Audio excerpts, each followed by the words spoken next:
Somebody been running for a long time. Somebody been running on. Somebody been running for a long time. Somebody been running on. Nobody can run forever. Nobody gonna run and hide. Nobody can run forever. Nobody gonna run and hide. You can't hide from the dealings that you've done. You can't hide from the mess you've made. You can't hide from the dealings that you've done. Can't hide from the mess you've made. Time is up, you can't go no further. And there ain't no way to turn. Time is up, you can't go no further. And there ain't no way to turn. Yeah. Yeah. Is that good? I think we're sitting good, man. You got your water? Yep. You got your water? Yeah. Decline that phone call. I am busy because today I am joined by the legendary Mike Eldred. Everybody. Thanks for tuning in to this one time. Mike. Yeah. Bare your soul to these fine people. I just messing, man. Well, thanks for asking me to do it, first of all, because I'm a big fan of yours, of all the stuff that you do. Thank you. And yeah, I'm just a musician that I grew up in L.A. and was born in L.A. and then moved out here about 17 years ago now. And yeah, I've been living in Arizona and just doing my bag out here. Yeah. I was working for Fender for a long time, and that's what moved me out here. And then, you know, as corporations go, you know, it was like, hey, you know, we're making changes, and I'm like, great, you know. I tried to quit like 3 times before that. But all of a sudden, when they try to break it off with you, you're like, God damn it. No, I was ready. I was like, I was like, okay, cool, thanks, bye. And you know, it was easy for me. You know, Yeah. and they're all nice people. I mean, I still talk to those people. They're very, very cool. Yeah. And so, anyways, yeah. So, and then I just did music full time. I've been doing music my whole life, but when I moved out here, you know, I just wanted to do more of that and stuff. And so that's really kind of what I did. You know. All right. Wow, we planned this perfectly. I know, look at at that. you. You can just put it here. Perfect. Awesome. Thank you so much. And that's ceviche, right? Yes, the seasonal, the albacore. Albacore ceviche. Yeah. They're known for their ceviche here. It's unbelievable. All right, I'm going to take your word for it, Yeah, and yeah. I'm about to taste it. Yeah. Yeah. Thank you. So yeah. So I just, you know, came out here and been doing music and then doing a bunch of other stuff too that we'll get into, I'm sure. Yeah, we'll get into it because you told me you were definitely pivoting more onto the film side of it. So we'll put a Oh, yeah. in that. Should we dig into this since it's fresh? Yeah, What do you wanna absolutely. do? Absolutely. Okay. Yeah. So let me get rid of my gum. Do we need to stop it or we just eat? No, we're gonna do Oh, this. I man. love We're it, gonna Juan. I was eat. hoping you were gonna say that. Yes. I want you whatever. first. You Me first. Oh yeah, you have to. So you break off some of this and you take that and cut it, get it all mixed in, and is this video? Or there's It's video, yeah. Okay, so they can't see it, but No. we'll show them afterwards. Okay. We'll get some pictures and stuff. Okay. But mix it up. Wait, hold on. Should I get a photo right now then? Yeah, you Love should get a this, man. photo, Look at yeah. this. So the thing is, we're at Espiritu in Mesa, and Roberto, the guy who owns this place, he's a buddy of mine. And when Juan approached me about doing a podcast, I said, "Have you been to Espiritu?" He goes, "No." I said, "We have to go because the comida here is like unreal." It's on fire, man. Yeah, Looks really so good. Okay. Mix it up. You gotta mix it up. Oh, man. just straight up. Yeah. Okay. Yeah, get in there and chop some of that stuff up. Yeah. Get some of that man. avocado. Yes. Oh yeah, dude, this is gonna blow your mind. And then and then look at this one. Oh wow. ¿Qué vamos a hacer? I told you, dude. Thank you so much. Yeah. Okay. Yeah, I told you. This is like the stuff. I love it, man. Have you ever done like food on a podcast? No. Oh, good. People Even are better. gonna like, what are you doing? Even better. Right? I told you. And you said you weren't hungry. That's the best part. Ay, Dios mío. I know, right? So rich. Yeah, it's unbelievable, man. It's so good. And those are perfect. Yeah. What are these? Yep. They make the tortillas here, I believe. It's something different. They're very Yeah. airy. Yeah. Oh, this like perfect. Yeah. I love that you've never done food on the podcast. I haven't. Because Well, I'm a food freak. You are a food freak, and you're talking about your cooking show. Yeah. I definitely want to be a part of that. Yeah. All right, here we go. Oh, man. Forget it. Perfect amount of lime. Right? The avocado. They got a good avocado guy. Their thing. So Roberto and his cousin, Renee. Renee runs, I'm sorry, I'm like eating right into the mic. Renee owns Bacanora. I guess they both own Bacanora. I don't know how it works, but Yeah. And then Roberto runs this. And then they have another thing called Cocina Chihuas, which they're partners with Tacos Chihuas, guys. Okay, I know Choco Chihuahua. Yeah, So. which is right there.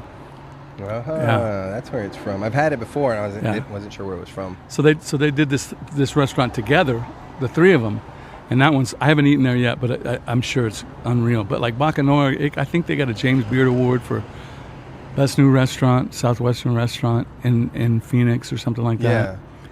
But they're just incredible people. Number one, that's the number one thing. You know that one. Yes. And it's like they're incredible people, but the food is unreal. It translates. Yeah, It translates because and the anything. character. Yeah. Part of that person's character goes into the food. Yep. Man. Yep. Which is kind of like, why is like some racist and bigotry culture food like really good? Like some southern stuff, which might come with like a lot of, deep hate and resentment, but it's like so good. I guess that's one of my bits that I need to work in. It's like one of the best seasonings or like keys to like a good cooked meal is like some good homegrown bigotry. Oh my God! But why not? Maybe that's But the now comedian in me. But see, now you're saying everybody in the South is.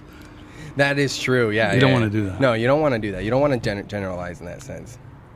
But you kind of have to for some jokes. That's it. That's the thing about like comedy is that you make big sweeping generalizations just in the moment. But yeah, at the end of the day, it's like once you break it down, everybody has layers. Everybody has their own. They really are their own individual, which is great. Which is what I've learned in doing what I'm doing here, and what you've learned in all the traveling you've done.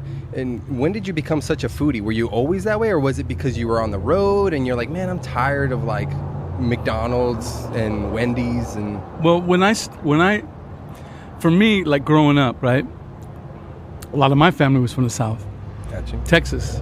My grandmother was from Texas. My mom was Irish, but she was from Texas and then Tucson. And so growing up, because my grandmother and my mom were both from Texas, it was just biscuits and gravy every morning, and then just that whole fried okra. And that whole type of thing, fried chicken, that whole Southern cuisine thing. And so for me, growing up like that, because my grandmother, she owned a restaurant when I was a little kid. Yeah.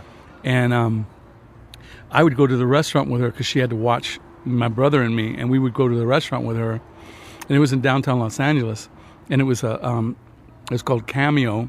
And at Cameo, they made all the porcelain license plates for all the cars. It was porcelain. And then they did all the road signs. And they made it out of porcelain, steel with porcelain on top. Really? Yeah, it was wild. And so anyways, she ran a little cafe off to the side of the factory, and she fed everybody there. It was like a lunchroom. Workers, So, excuse me. So I went there. You need to get into that. Okay. I will after the story. Anyways, I would go there, and so it was constantly she's cooking and stuff and doing all that stuff, and so she would, she'd give me a little piece of dough to play with or whatever it is when I was a little kid. So it just continued on like that. As I got older, my mom would cook, I would cook, and the first time my wife Karen met my mom, she came over to my mom and dad's house, and I was over there, and my mom and me were making a quiche. Oh shit! And she's just like, "What's this guy about?" Yeah. But yeah. So I've always been into food, and then I would go. I had a lot of friends who were into food, so we'd go to restaurants, and instead of like let's go to the bar. We would still do that too, but we would go, we got to go have a nice meal. And so you go to have a nice meal at a nice restaurant, not just a dive, you know. And so we would eat really, really good food like that. And then my aunt, my tia, was in Tucson, and she was Mexican. So when I would come out, this is the craziest, ungodly thing I could ever think of, and I think of it every summer because I live here in Arizona. Yeah. When I was a kid, my mom and dad would take us on vacation, summer vacation, to Tucson. And I was like, but you looked forward to it? Well, I look at it, of course I did back then. Kid, yeah. But I look at it now and I'm like, what the flip were they thinking? You know, you're in Tucson in the summertime. Why? But it prepped you for 17 years ago moving here. Yeah, I guess. Yeah. You were, you know, that Bane quote where it's like I was born in it. You know? But yeah, I mean, so anyway, so with my tia, it was always Mexican food. Yeah. So, you know, tamales around Christmas time. And she would be making, you know, food all the time, you know, and it's like, you know, and so I would see how she's doing it. And like when I first met Karen, my wife, we would go down to Tucson. I wanted her to meet my tia. So she went down there. She taught her how to make tortillas. You know, we went out to dinner in Nogales. Yeah. You know, wow. yeah. So it's like I grew up around food constantly, especially Southern and Southwestern food. Yeah. Right? So much spice and flavors. Yeah. And then as I and that kind of embedded it in me. And then as I grew up and I started building guitars and going to Japan, and then it was like a whole nother culture of food. Well, dude, I've really gotten down to three key elements can bridge just about any gap in cultures, age, anything like that. Yeah. Food, music, Yep. and sports. And you're heavily involved in two of those. So it makes sense that you're able to really indulge in a culture and get to know the people, because what better way to get to know somebody than those three things, for one. But the food, what nourishes them? What do they gather around? It is the food. Yeah. And that's going to teach you a lot about them. Yeah. About the people you're surrounding yourself with. And then as I went through, because I built guitars, and we'll get into all that stuff, but as I dealt with musicians, I found a lot of musicians liked food, obviously. Yeah. Good food, you know. And then in eating at nice restaurants, I found a lot of the chefs played guitar. Yeah. Really? Yeah. Oh yeah. So it was, and you know, like I have a lot of friends in Major League Baseball too. Yeah. And Bob, God, I'm gonna say his name wrong. He used to manage the Diamondbacks. Bob Brenly, is that right? That sounds right. I hope that's right. Otherwise, these people are going to kill me. Yeah. Anyways, I met him, and he told me, he played guitar. And he told me, he goes, all bass players want to be rock stars, and all rock stars want to be baseball players. And it's true. So, you know, anyways, so I'd meet these sports figures, and I'd meet these chefs, and they all played music or wanted to play music. And so that's really that was a whole nother thing to it, you know? So you're able to, you know, you're doing something and excelling in something that they find in a passion other than their current passion and profession. Yeah. So it gives them a window into understanding that other passion a little bit more closely, a little bit more intently, because you're so deep in it. Right. That it allows them to kind of escape a little bit and really, you know, kind of get a master class in it. Yeah. It's like watching your abuela cook. Yep. You know, and it's like you can get lost in that. Yeah. And just watching just the years of experience. Because it's an art, and it's tradition handed down. It is right? art. Everything to me is becoming art. Art is everything. There's a quote, I keep it on my phone, and I send it to people every once in a while. You got to find soul in everything. And that's the truth too, you know. But art is everything. This podcast is art for you. Oh. When you do the comedy, it's art for you. Well, thanks, man. And when you do the running, you know, 50 miles, you know, that's art. It's an art. It's an art form, you know. You're doing something for your body, but it's an art thing. You're expressing any level Expressing. of you being creative and expressing. I had that thought the other day. I'm having just ridiculous thoughts lately. I don't know what it is, man. I'm going through some existential shit right now. I know that's what it is. But I'm just thinking more deeply about everything, and I don't know if I'm up my own ass with it, but I just like to me, if I'm not creating, then I'm not existing. Right. You know. I just had this conversation with my wife. Some money issues came up, and it's like money was tight, and it's like I get up in the morning or I go to bed at night, and I start thinking about what I need to do to bring money in, and I get consumed in that because it's important. It's obviously important. The balance. There's a balance there, but I see, and I said that the comment I made to her the other day is that I hate money because it's like a sucker leaf out of all the creativity. Because I want to sit down and write songs. I want to work on songs that I've already written. Yeah. I want to dive deeper in some of the arty stuff that I'm doing that brings me pleasure. And when I'm in the middle of it, the last thing on my mind is money. Yeah. You know what I mean? Yeah. And so, and that's a struggle, I think, with every artist. And you sit back and you just go, dude, if I didn't have to... And, the simplicity of it is, well, if I was rich... Yeah. I have a lot of rich friends. Mm-hmm. And it's this issue is scalable. Yeah. Trust me. Oh, yeah. It's scalable. More money, more problems. More money, more responsibility. More Yeah. money, more problems. More money, more assets to deal with. More. It's always more and more and more. With that thing, more other stuff comes. So I have a new appreciation for Van Gogh. Who's broke. Yeah. Right. Yeah. Because you created for the sake of just creating. Yeah. I just had Otto D'Angelo on.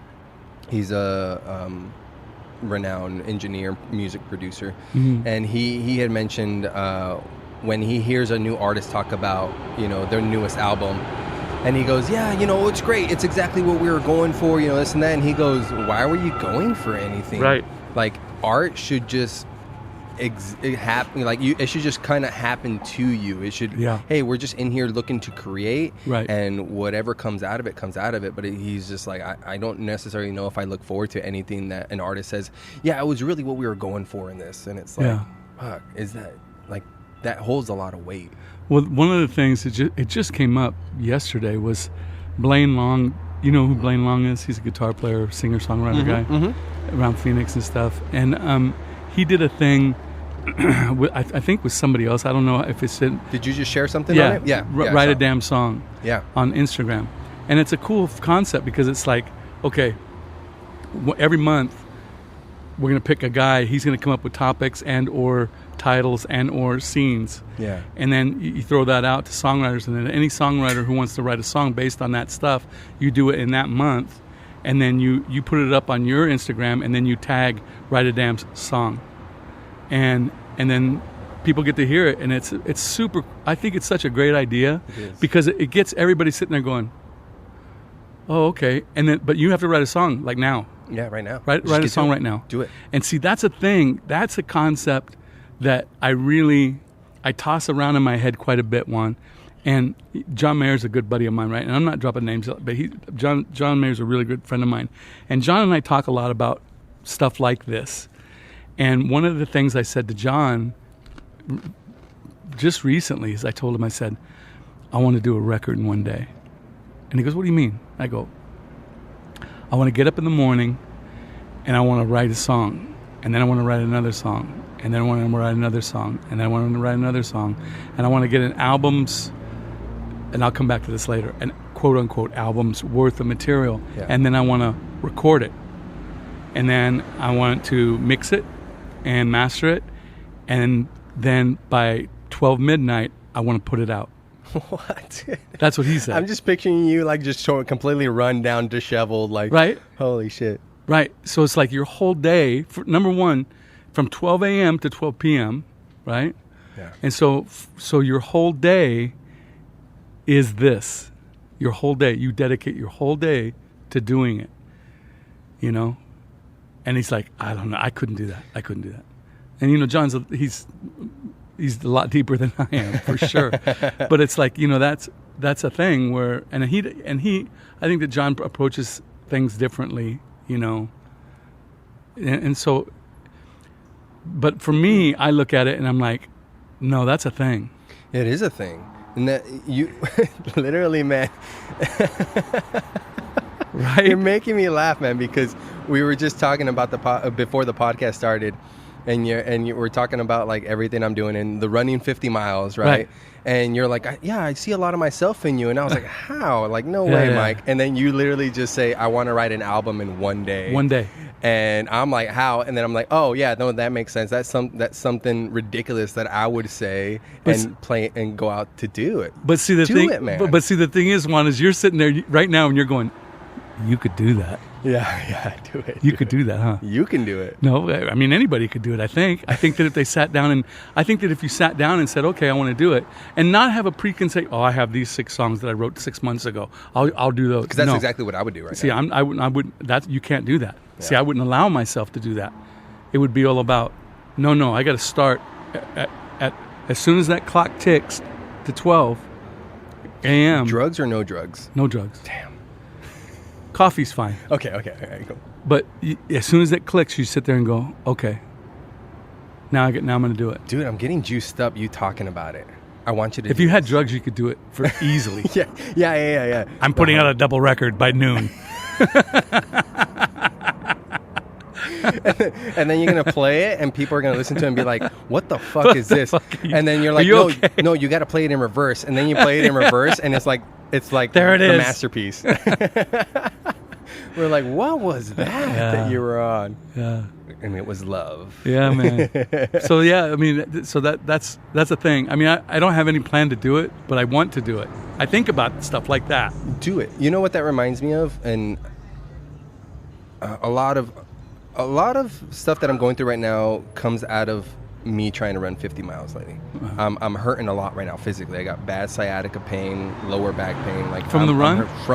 From existential things that were already there, existing things that were just brought to major light after the run. Right. But in that, the following week, I rucked 10 miles with 40 pounds on my back. I saw that. And I talked to a guy in my workout group, and I had just met him, and we were talking about this, and he brought up to me the Japanese tradition of a misogi.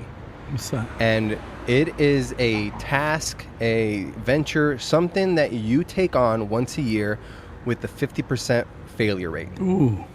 You're not. There's a chance you're gonna fail. It's high. And to me, he was like, you failed at 50 miles, right? I was like, yeah, I really did. And he's like, that's a misogi.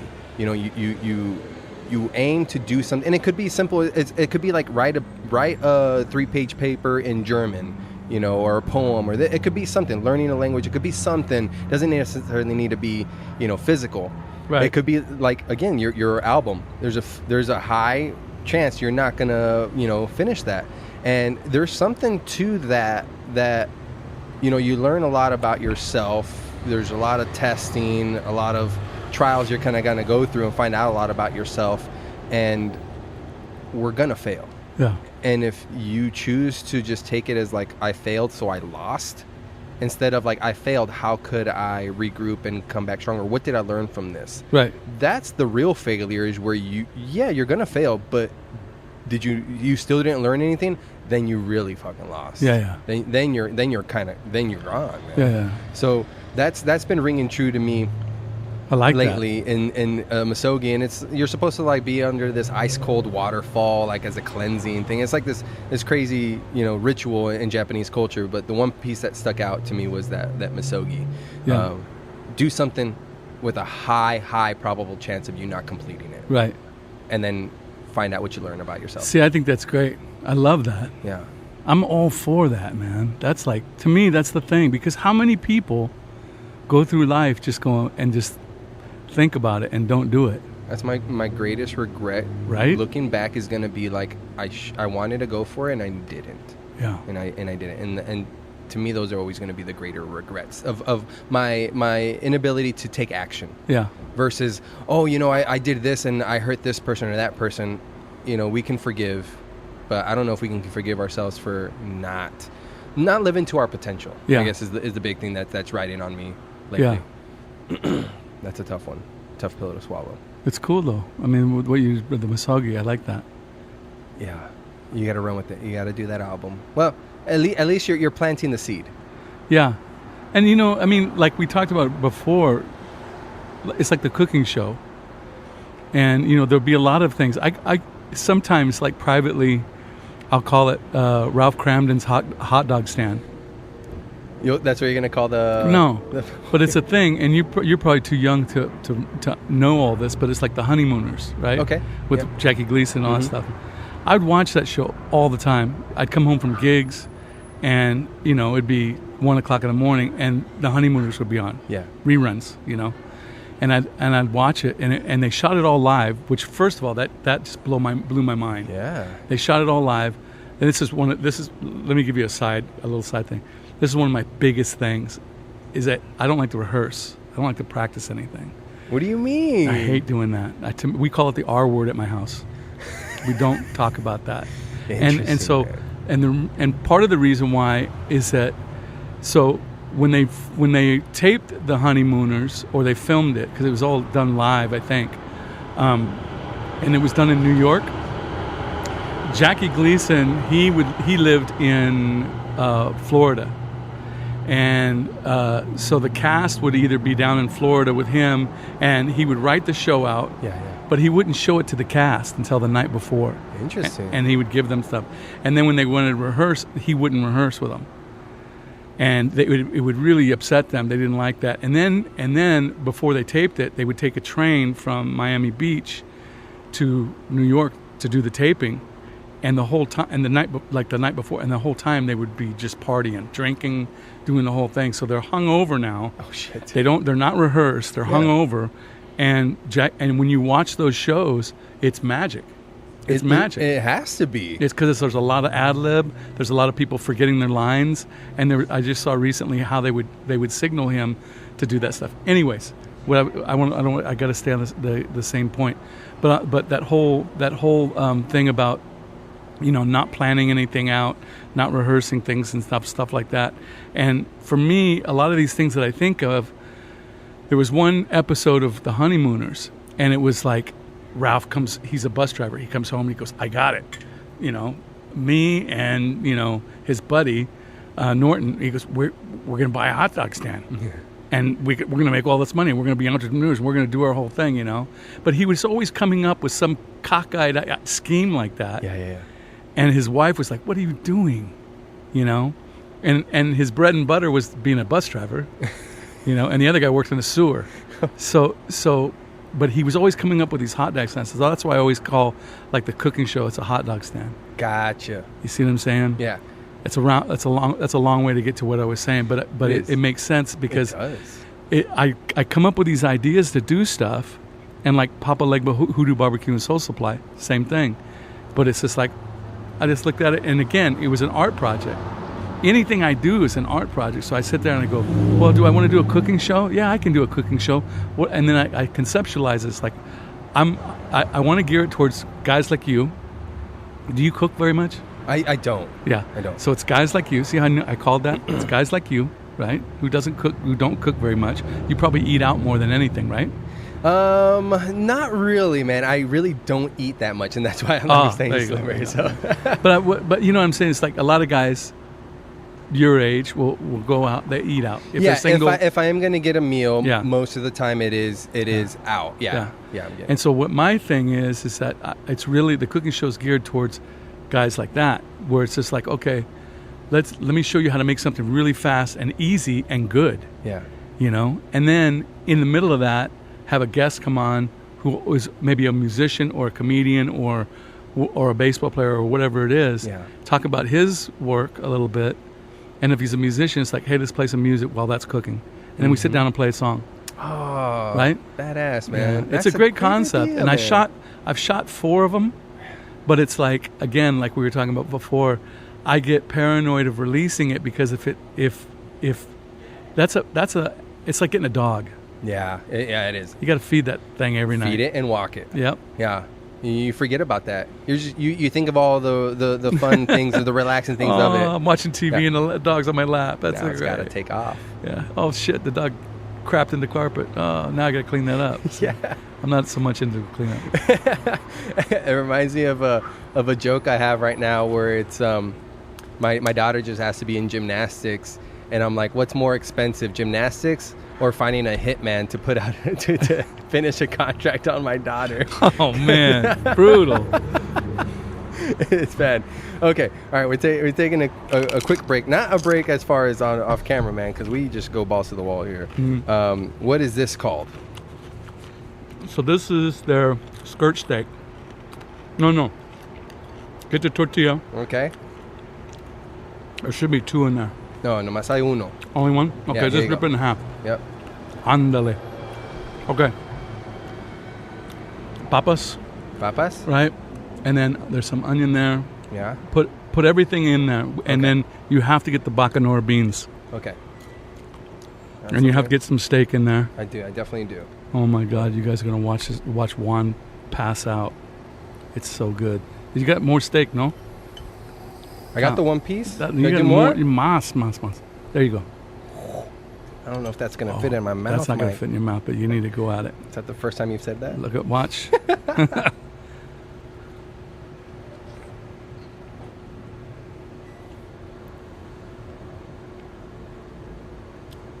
You see what I mean? Good. It's unreal, right? You ever use a tortilla as a napkin? Oh yeah, you have to. Right? Ay, Dios mío. Right?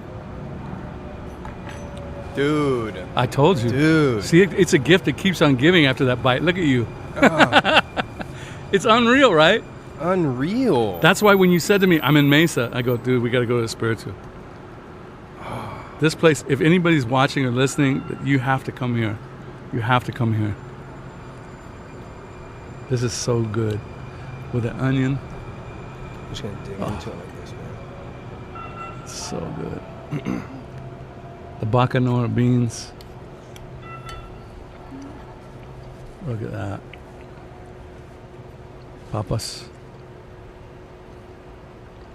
Right? Wow. I know, right? And you weren't even hungry. I was not hungry, man. You weren't even hungry, dude. And now it's like this. And now you're going to come back. Be back and back and back. Dude, I might have to come back tomorrow and bring my girl. Actually, she's under the weather right now. She wouldn't appreciate this to its full extent because she's all stuffy and whatnot. My wife, she said, I said, I'm going to take her to I'm going to have him do it at Espiritu, the podcast. And she said to me, she goes, She already knew. she's just like, she goes, have a nice dinner. Because she She's knows. all salty. She's all salty about it. And now, are you going to take a to-go plate? What are you doing? There's not going to be any to-go plate. Even if you take a to-go plate, it'd be gone by the time you get home. I'd go around the corner and eat it. You'd be like, babe. And she's like, I understand, Mike, but I'm not happy. Yeah, this is amazing. Man. Back in the day, she'd say, I smell like perfume on you. Now she's like, I smell tortillas. Mm-hmm. Where have you been? She's like, what's that on your collar? That's not Mantequilla? Fucking mantequilla?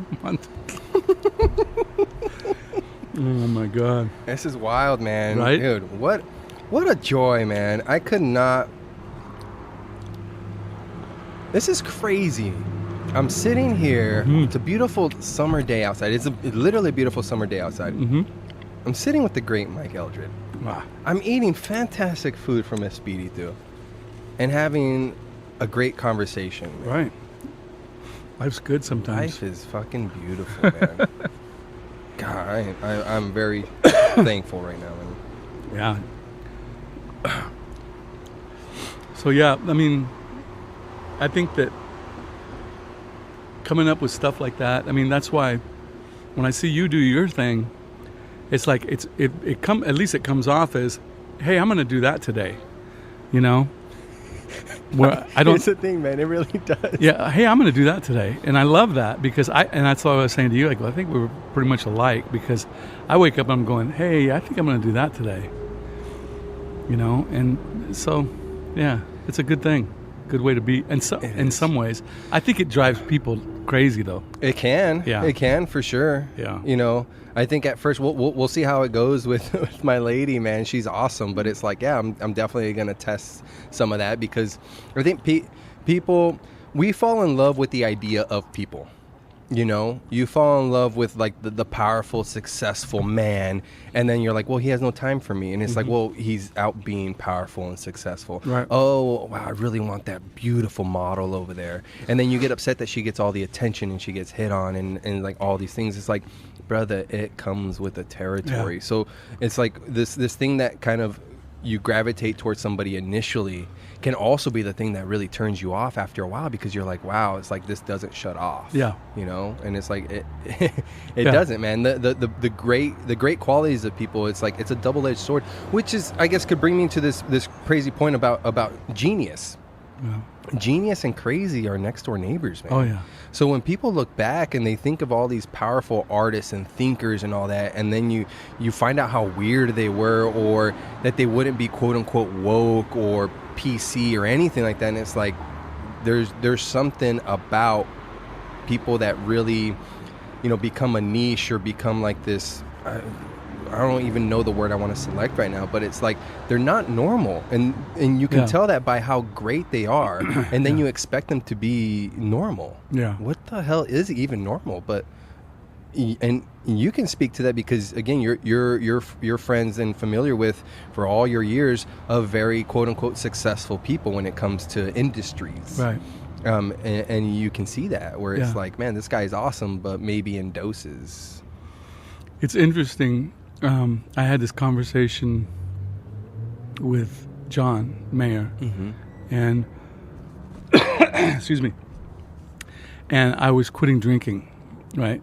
And John had been sober for, I think, 5 years or something like that, 4 or 5 years, and I was talking to him about it, and I said, I think I'm gonna stop drinking. I said, how did you stop? Did you just cold turkey? And he goes, yeah, I just stopped. And for me, there was no issue. There was no, no DUI. There was no DUIs. There was no run-ins, or anything like that. I mean, I did some crazy crap when I was drunk, when I was younger and all that stuff, but I was working so much, you know what I mean? I was working at Casimira's, 3 nights a week. I was, and then I was doing acoustic solos two nights a week, and then on the weekend, I would drink at home, with my wife. And so for me, I was like, and I told John, I said, I'm drinking every night. Yeah. But I'm not drunk every night. But I'm drinking every night, but I'm not like, But and also your tolerance builds too. My tolerance was way high. I wasn't getting into trouble. Like I said, I wasn't causing a scene. I wasn't causing accidents or any of that stuff. I would drink, but I wouldn't drink to be drunk. Yeah. I would just drink. And I told him, I go, there's so much I want to do, and I'm afraid that I'm not going to get it done. And I'm not going to get all this stuff done. And he said to me, he goes, you're never going to get it all done. And then he explained to me, he goes, I sat down and I said, what percentage do I want to put into what I have to give? And the answer was 100. Yeah. And he goes, and then the voice was like, well, then you know what you need to do. Yeah, of course. Yes. And that's what it was for him. And that's what it was for me.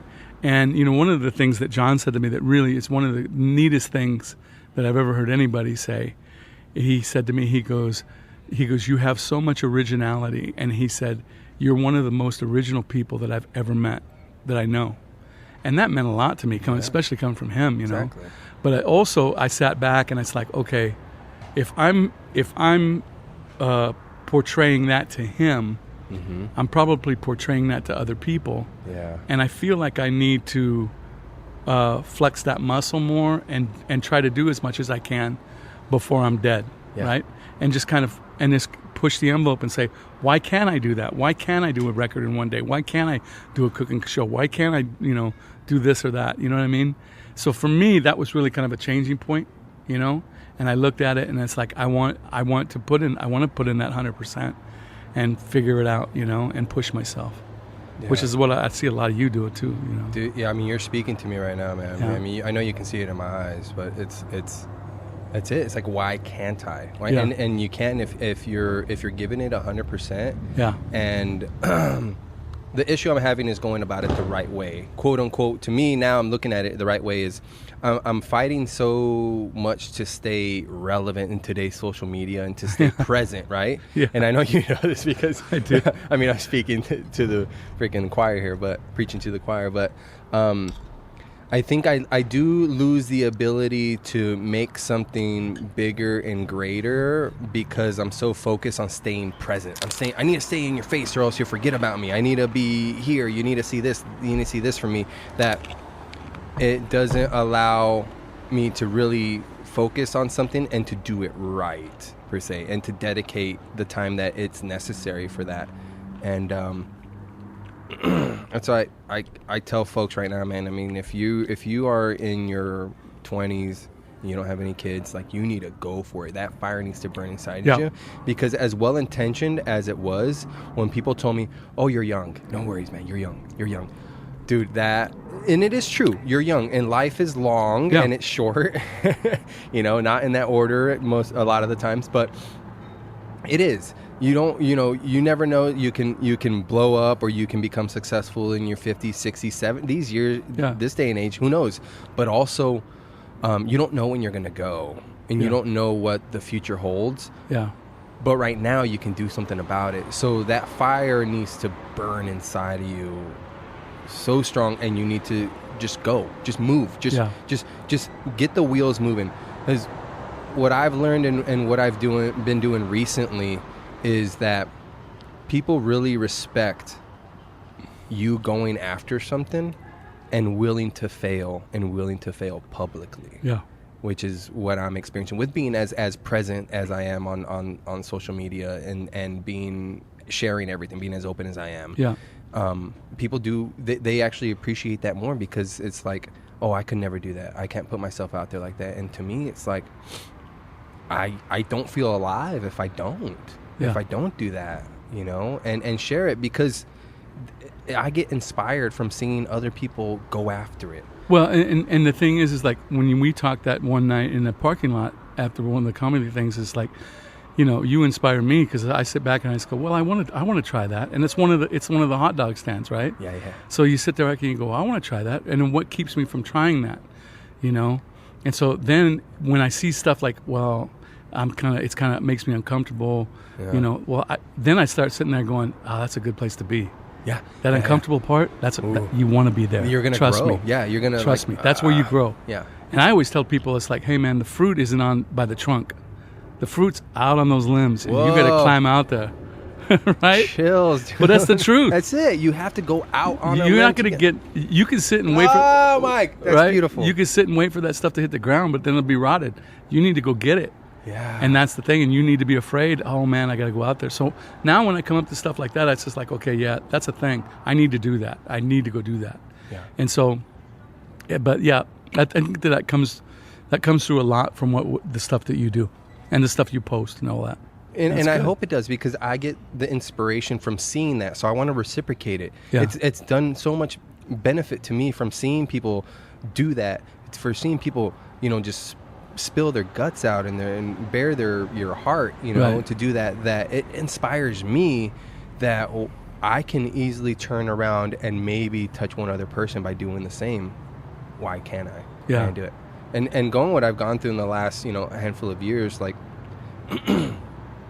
sharing my struggles has only made me closer to people. Yeah.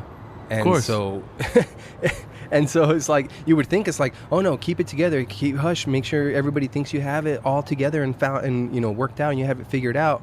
And it's like, the more you share on what you're struggling with, the more everybody's like, yeah, same, bro, same. I'm right there with you. Right. And I'm like, what? And at the end of the day, you're sitting on the sidewalk in Mesa having good comida, right? Doing your own podcast, and it's a beautiful. Look at that sunset, yo. Come on, forget it. Mike. That's a beautiful thing, man. Hot dog stands. I think a modern analogy would be like a food truck, because everybody wants a food truck, right? Right. Yeah, I think that's the modern way. If you start calling it a food, well, I don't want to change your thing, but I think I might refer to. So I'm not stepping on your toes. I might refer to it as a food truck. Food truck. Yeah, everybody wants a food truck. Everybody thinks that. Oh, there you go. That'd be it. So should we make this a thing where we just go to like these restaurants and fucking do this? Look at this. We just thought of a thing together now. Now we got a hot dog stand together. Fucking one. I'm all for it. I'm in. Let's go. Oh, I love it. Well, I definitely want to do what I can to be part of that show. Like, I hosted a pilot series for a travel show. That's one of my big regrets is not traveling. You don't travel? You haven't traveled? I haven't done any major traveling. I've flown twice, and that was in high school. Listen to this quote. This quote is from a friend of mine, Richie Flegler. He's a great guy. The cure for stupidity is travel. It is. Here, let me know what you think about my wish and hope for my kids, that I stow away enough money for their college fund. Yeah. But I encourage them to not go to college.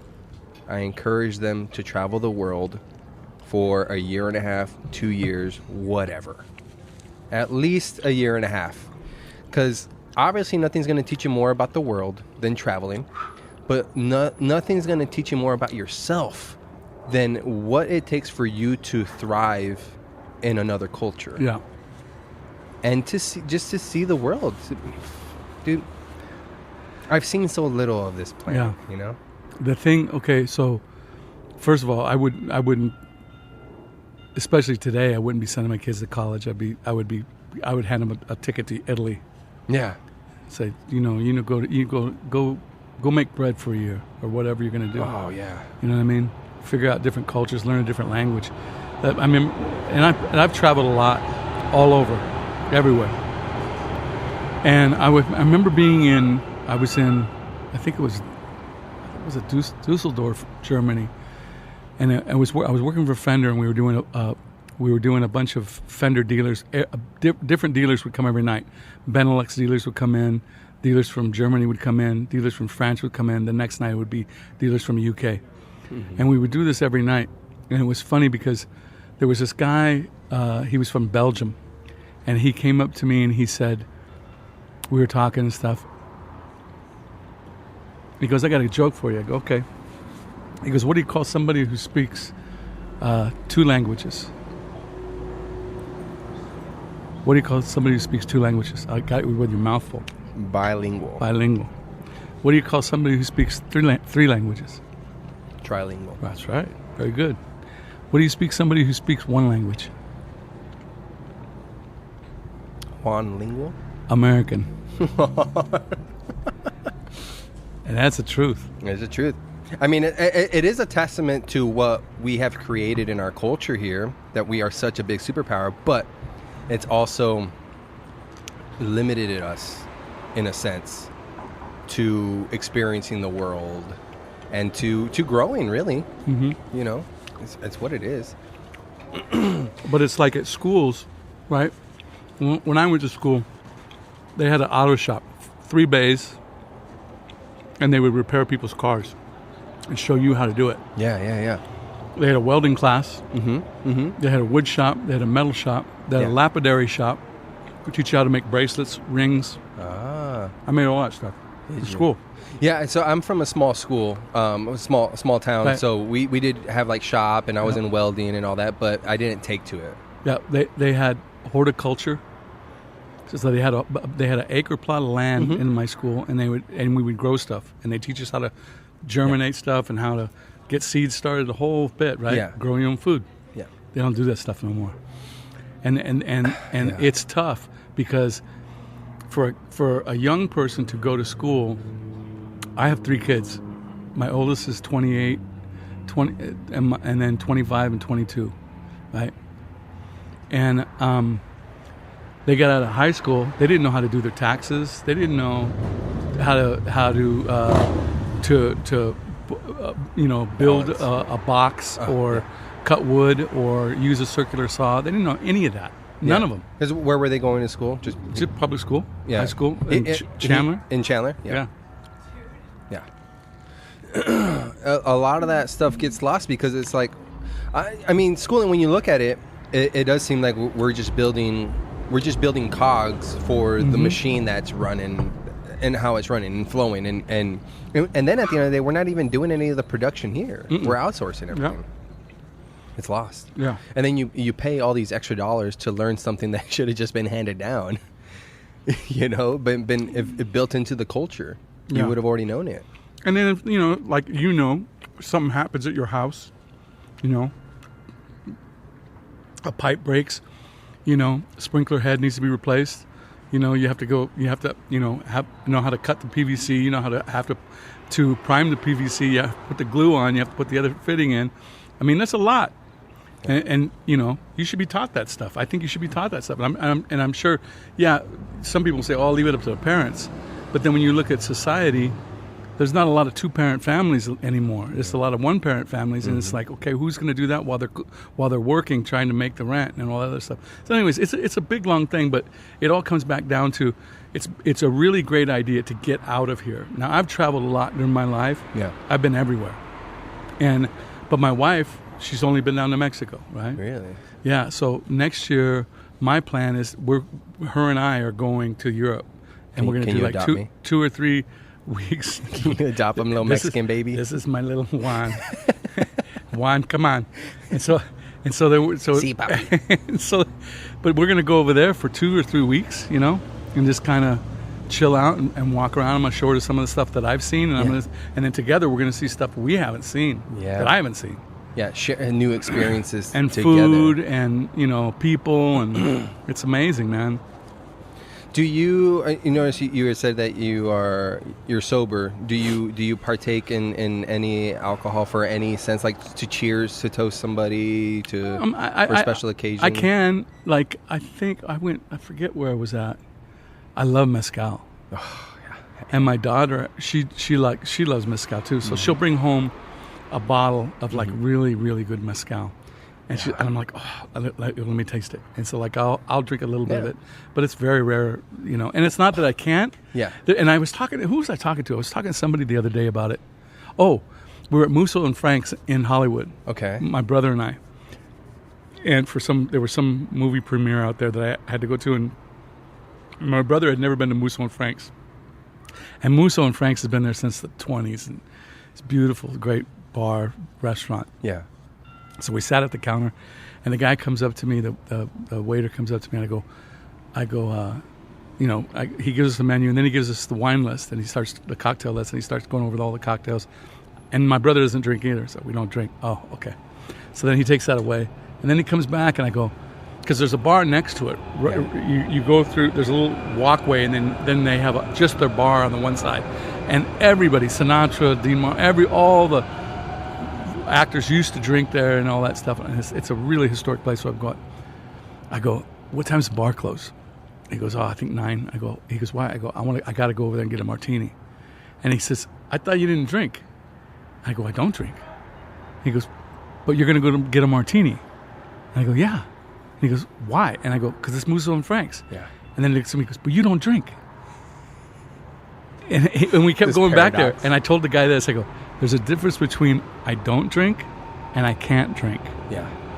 I don't drink is where I'm at. Mm-hmm. I can't drink is somebody who That once it got goes, it really goes. wasted and shot their mom. That's not me. You know what I mean? I can have a drink if I want. But damn, that would be a good album, bro. That's your one day album. That's it. Let me write it down. Yeah. But, I feel that. Yeah. And I ask because I'm going through my own trials right now, Yeah. And see, like I went to dinner with some friends a while back, and we went to a really nice Italian restaurant, right? And they came by afterwards and they said, "How about limoncello? We make it here." And I love limoncello for dessert. Yeah. That's a great drink. Yeah. And so I'm like, I'll have one of those. And everybody's like, "What?" I'm like, "Yeah, man. Yeah. It's great at the end of the night." It is. But I don't drink. I don't drink. Weird. Yeah. And that's what's tough about Casimir's because they make such great drinks there. Oh my gosh. Dominique. Dominique's out there somewhere. She's Yeah, she's out there. she's an artist. Ryan made me one of the best. Like, it was a dessert drink, really. I mean, Yeah. this drink was probably like $35 or $40. Right. And it blew my socks. I think I want to say, I don't know if it was a New Year's gig that we did or one right after that, but my God, man, Yeah. when we talk about it being an art, Oh yeah. that is art, man. Yeah. You Oh know, yeah. And I was asking him, how long you been bartending and all this. I mean, he'd been doing it for like 20 years, and just it tells, it shows. Yeah. Professional. Yeah. Dominique, she goes to like contests and stuff. Ah, man. Yeah. And I'm like, what? And she's, oh yeah, it's a thing. There's like 3 or 4 rounds of this stuff, and you have to make this drink this time, and so. Yeah.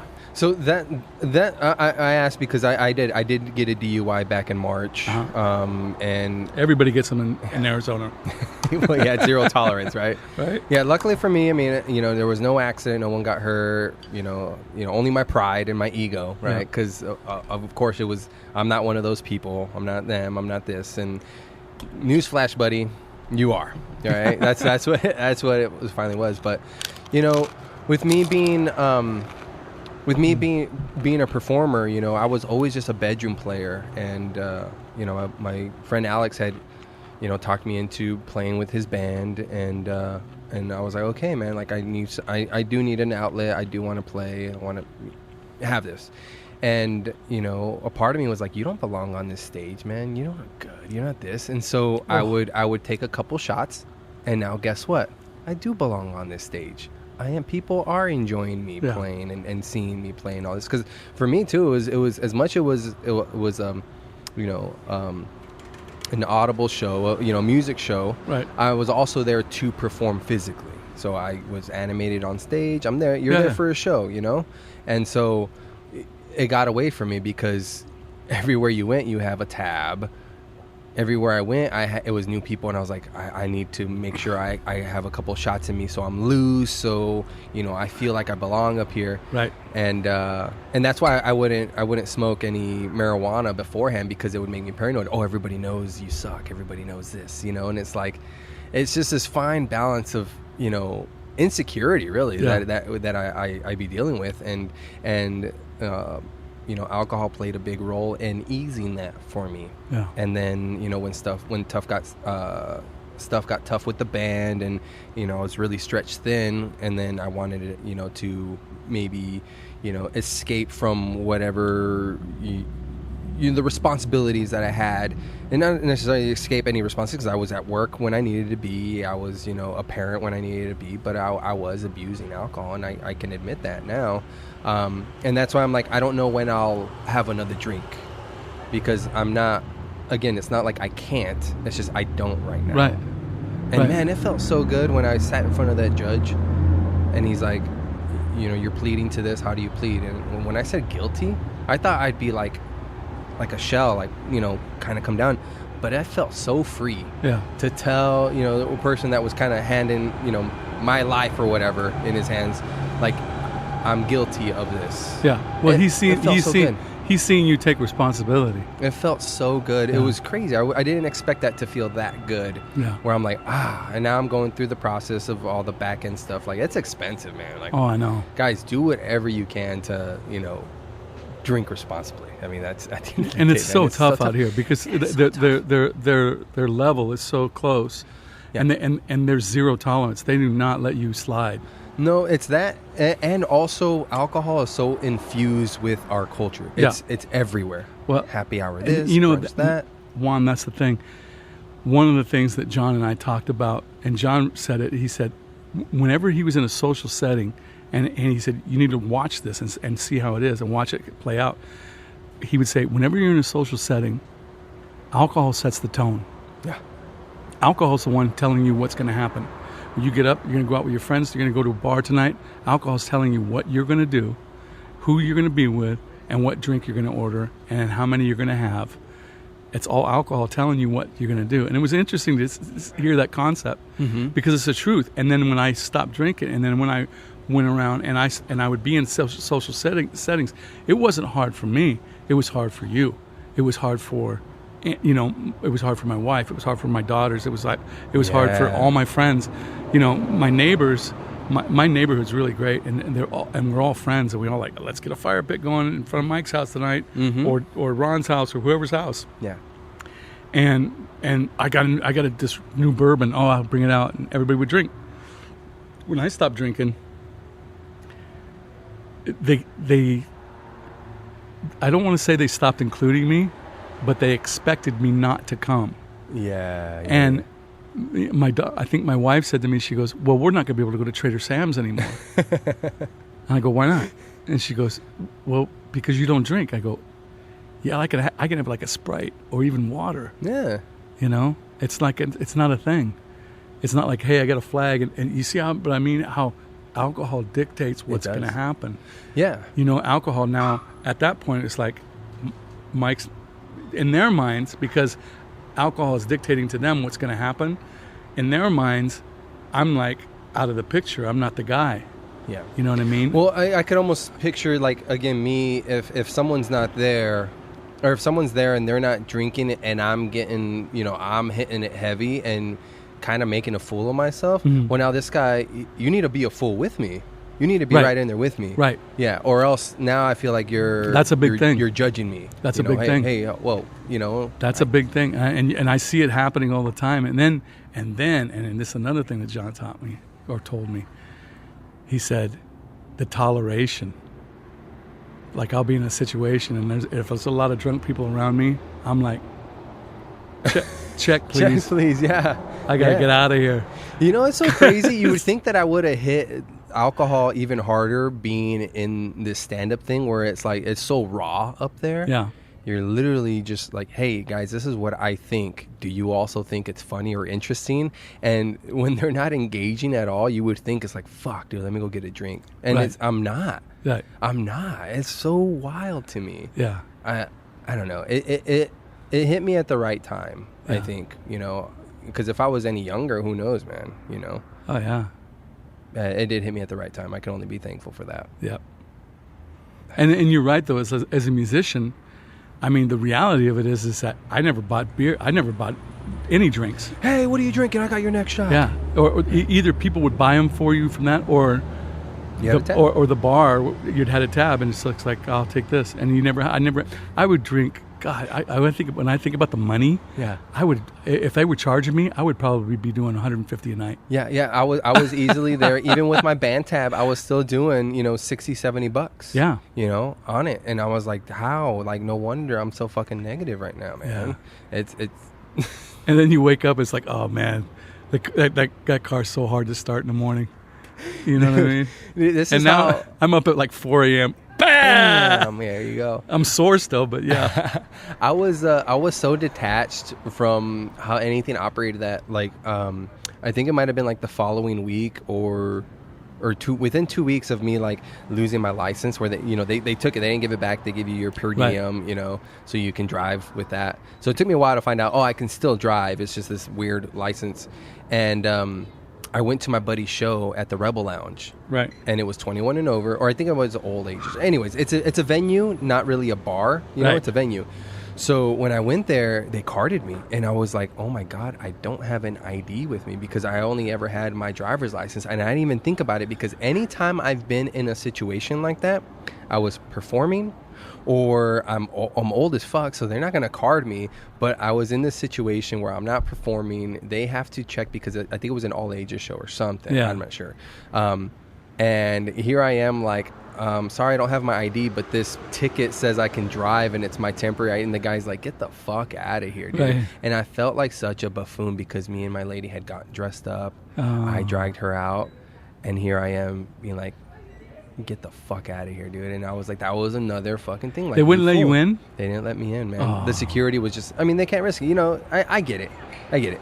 But whatever. I could have made a scene, or, flex a little bit more, or be like, hey, dude, come on, like, let's talk about this. But I just took it as, all right, man, that's another lesson, bro. Like, was it all worth it? And Right. It wasn't. Yeah, they do a good job of that. Yeah, they do. Let's get into you're filming a lot. Yeah. Okay. Yeah. Yeah. Yeah. That's an interesting concept. What got you into the filming side of it?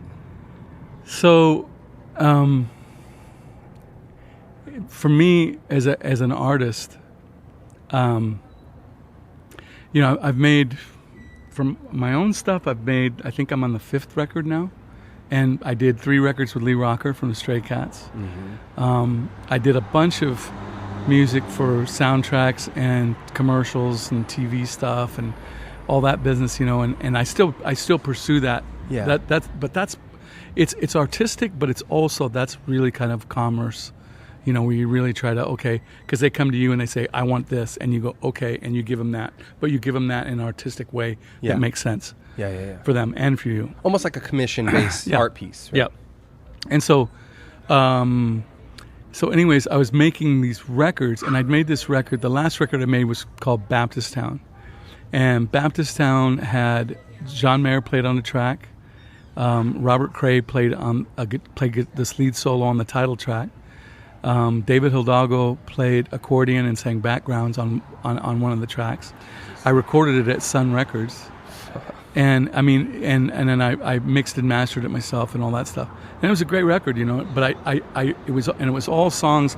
I went on this kind of thing through the South, and I just kept going through the South. I kept going down to Mississippi, deep South, and hanging out and eating at places that blow your mind. And talking to people that were, getting shot, and it was a pretty interesting time in my life to do that. But when I was down there, I was soaking all this up, and so I came back and I sat down and I wrote this record called Baptist Town. And so for me, it was. For me, it was. I'm going to cover this. Yeah. So for me, it was a real kind of a spiritual thing, and I wanted to do it. I wanted to record it down there because if you record it in, Arizona, or if you record it in, even LA, there's distractions with that stuff, and I wanted to be down there to do this, and so I struck a deal with Sun Records, and they let me Sun Studio, and they let me record there, which is a trip in itself. Yeah. But anyway, so I made this record, and it was a good record. But I hired a publicist. And for people who don't know the record business, this is how it works. You go in, you write 12 songs, you record 12 songs, you put a quote unquote CD out, which nobody has a CD player anymore. Yeah. You put a CD out. You hire a publicist. A publicist is going to charge you, if they're good. You can hire a crappy one. Mm-hmm. But if you want a good one, it's going to cost you probably $1,500 to $2,000 a month with a minimum of 3 months. If you're going to work it for radio, you need to hire a blues radio guy, because I play blues music, or you need to hire a Americana radio guy. And for me, with that record, I was trying to. The key word is trying. I was trying to get it into the crossover market. So I hired an Americana publicist, right? And the Americana publicist was $4,000. So now, you're talking a lot of money that you've laid out for a record. And at the end of the day, the reality of it is you'll never recoup that, unless, oh my God, the biggest thing in the world, that's not going to happen. My whole saying about the music industry from a long, long time ago was you're either Michael Jackson or you're starving. And that's really the truth. Yeah. And, people could say, oh, no, I'm pretty successful. Oh, yeah, okay. How long is that going to last or whatever it's going to be? That's true, because that realm, a lot of realms are like that, but it's what have you done for me lately? Right. And it's always changing. And especially nowadays, it's constantly changing. So now, rewind back. So now, or fast forward to now. So I put the record out. It was good, and we got a lot of press out of it. I was on charts, and they were sending me charts all the time. The radio guy, oh man, you're number one, you're number two on the blues chart, and I was like, oh, that's great. Where? Monetize it. Yeah, monetize it. Yeah. It's like, how does that? I can't take that chart to my mortgage bank. Yeah. You know what I mean? So you have to figure that out. How do you monetize that? Well, you can book tours. Okay, so now I'm going to get... And I did a lot of that stuff. And I was touring with George Thorogood, ZZ Top, Robert Cray, a bunch of bands, right? And we were opening up for them. Very successful. It was really good. And we were making good money. But then at some point, the tour stops and you come home. And then what? Because the Bills are always on tour. Yeah. You know what I mean? And so you got to figure it all out. So anyways, fast forward now. I have this, I'm writing another record. So I wrote it. I said, well, I'm going to go write another record. So I jumped into the formula again. Write 12 songs, go record 12 songs, come back to my studio, flesh out the 12 songs that I'm going to do, decide what guests I'm going to be on it, blah, blah, blah, blah, blah, mix it, master it, quote unquote, put a CD out. Yeah. And then am I going to hire a publicist, a radio guy, and all that stuff? So I had a couple questions there before they elude me, but do you normally like send out your tracks to get mixed and mastered as far as like somebody in general, not just you? Yeah. But would you send it out to a new fresh ear to mix and master it? I have done that in the past. Yeah. And for me, I went to school for recording and engineering. Yeah. And every time I did that, I was frustrated when I got it back. It was good. Yeah. But I still, you know. And so, like on Baptist-town, this is really kind of where it started. This is really kind of where it started to crumble. I'll just say crumble because it's not really crumbling. It was a good thing. It was shifting. Gotcha. So it's a much better word. Almost like a house settling. Yep. Or setting. Yep. And so what happened at Baptist-town is that I sat down with this piece of art that I made, 12 songs, wrote 12 songs, recorded 12 songs. And I sat down with this piece of art, and in my head, I sat down and said, okay, the first song, the first one I want them to hear is this song. And it's this really eerie gospel kind of, it's a preacher at a church. And when you hear it, it sounds like you're walking, the vibe I wanted to give is that you're walking through the woods and it's far away and it's getting closer and you're walking up on this church and you go inside and it's a full-blown church inside. Mm-hmm. And you're inside, you're immersed, right? Mm-hmm. And that's what the track was. And it was all a cappella.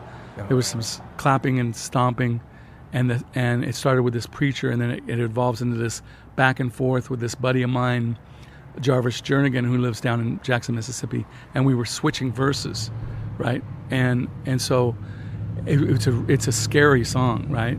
And it's about the whole album is the overall thing is a dichotomy between good and evil, rich and poor, on and on, the opposites.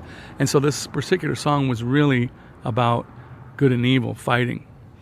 And so in my head, I'm like, this is going to open the record. Then this song's going to happen. Then this song's going to happen. Yeah. Then this song's going to happen. Yeah. And I handed it all out, you know, the recording before it was pressed and all that stuff. Don't tell me, dude. Don't tell me. I handed it all out. And the radio guy that I was paying $4,000 to, the top #1 Americana radio promoter in the nation, he hit me back. He goes, I love this record. This is great. I go, great. He goes, but you got to change that first song. And I'm like, why? And he goes, well, listen here, Mike. You got to really grip the audience. No. No? He's a great guy. Okay. He brought it home for me, and I'm going to bring it home for all of us right now. Sweet. He told me, he goes, okay, I'm the radio guy, right? And I go, yep. He goes, okay. The Americana, let's pick an Americana station. One guy. Every week, he gets 200, 300 CDs per week of new music. He wants to listen to 50 of those. He's gone through that list and he's going, I'm going to listen to these 50. He pulls those 50 aside. He gets to listen to about 20. He goes, he does not listen to the whole CD. Mm-hmm. He puts on the first track. Yep. And if that first track doesn't have a fast tempo, he doesn't listen to the rest of the record. He takes it off because he doesn't have time and he's going to listen to the next one. Because he knows that in his world and his audiences, they want to hear that quick tempo. Mm-hmm. So he put $100 bill. He goes, you have to put $100 bill as the first song. And I did. And I've regretted it ever since. Oh, shit. So, because now that CD, quote unquote, if you find that CD, or even if you go online to iTunes or Apple Music and you type in Baptist-town by the Mike Eldred Trio, that's the first song, $100 bill. And that's the one that gets the most plays, really. Yeah. But that other song is way down in the record, and I'm like, so for an artist, it's like somebody came in and go, oh man, Juan, I love this painting. This is beautiful. But that tree really needs to be on the right side. And the sun doesn't need to be setting, it needs to be rising. and you sit there and you go, and if you don't do that, I'm not going to be able to sell your painting. Yeah, right. And it's like, well, now I got to recoup all the effort and the time I put into it because money Right. has got to drive it. So for me, that's where, like I said, everything started to unbolt. And so what I did is I sat down and because now I got through that record and it's hitting the charts, it's doing its thing, and I'm making some money, but there's no way I'm going to recoup, blah, blah, blah, blah, blah. It's still a nice piece of art, but it's out there and it'll be here a long time after I'm dead. And Of course. so, but now I'm like looking at the follow-up record. And I'm sitting down conceptually in my head, I'm going, what's the follow-up record? And in my head, because I'm a flippant artist, I sit back and go, oh, I got it. It's going to be this.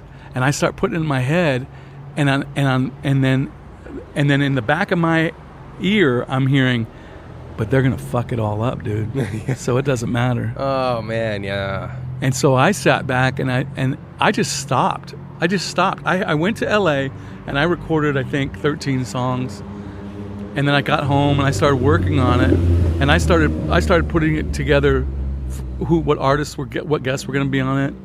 I talked to Billy Gibbons about producing it, and I sat there and I went, I'm just going to stop, and I just stopped Because somebody was just going to stomp on your embers. because I thought to myself, and once again I talked to John about it, and I said I don't know what to do. My world is not his world. My world is very different. Mm-hmm. And at my level, I have a little bit. It's weird.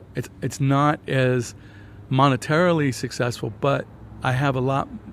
I have a lot more control about what I want to do. Yeah. And so I sat back and I thought, okay, what's the goal? Am I gonna make a great living playing blues the rest of my life? Probably not. But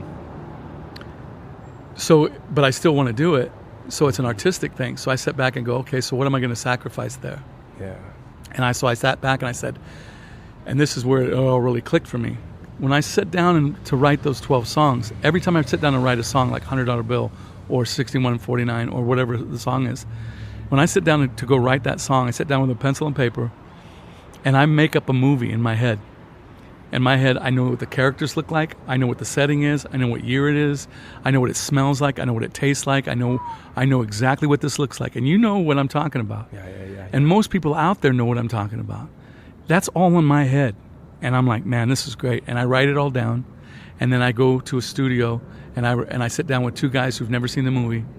And I record the basic tracks. And I come home and I still see the movie. So I can make the vocals sound like this, and I can bring this choir in to do this, and I can have this, steel guitar do this, and all this is really working in my head. Yeah. And then at the end of the day, I hand this off to somebody, and if they make no changes on the thing, and they still put it out, the Juan Montoyas of the world, or whoever, sit back and go, they don't see the movie. They just listen to the song, and they go, wow, Mike's a good guitar player, and that's a really good song. And that's about it. Yeah. So that's the depth you get to go into my head. Yeah, that's true. Does that make sense? Yeah. No, it's true. So for me, at that point, and this is, because I talk a lot, but anyways. I love it. So for me, I had, and this is where it gets into what the other question you asked: do you have other people produce or engineer or master your stuff? Yeah. So I have a guy, and he's a really good friend of mine. He's a cinematographer, really great cinematographer, but he's a good friend of mine. And I said, I have this song, $100 Bill, and I want to do a music video. At this point, this is way before all this thought process has happened. Gotcha. Way before that. I needed to do a music video because everybody else does a music video. Yeah. I need to do a music video. Of course. And he goes, I could help you. I go, okay, cool. So then I went to Long Beach. I hired him, and I hired the club. And we filmed this music video, right?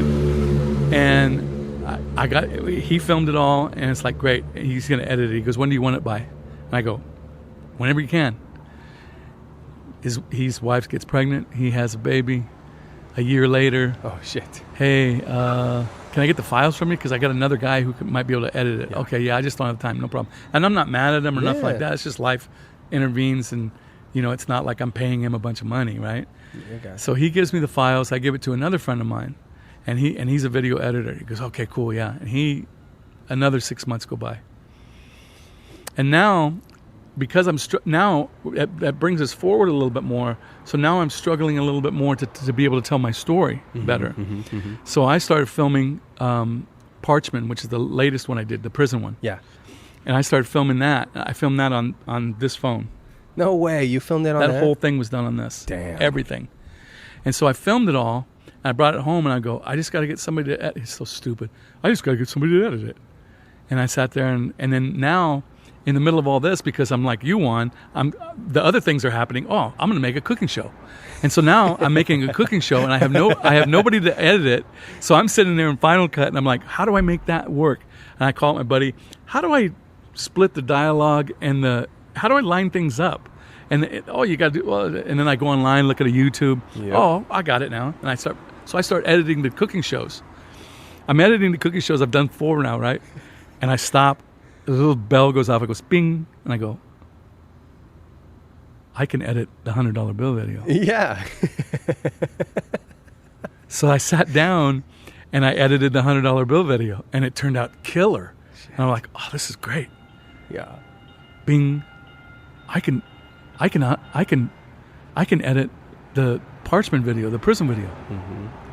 So I sat down and I did that, and it turned out even better. Damn. Now I'm bit, right? Yeah. So now I'm like going, okay, and now this is where I start digging out of my artistic shithole, because now I'm sitting back and I'm going, I'm a songwriter. I write songs. Yeah. I write a lot of songs.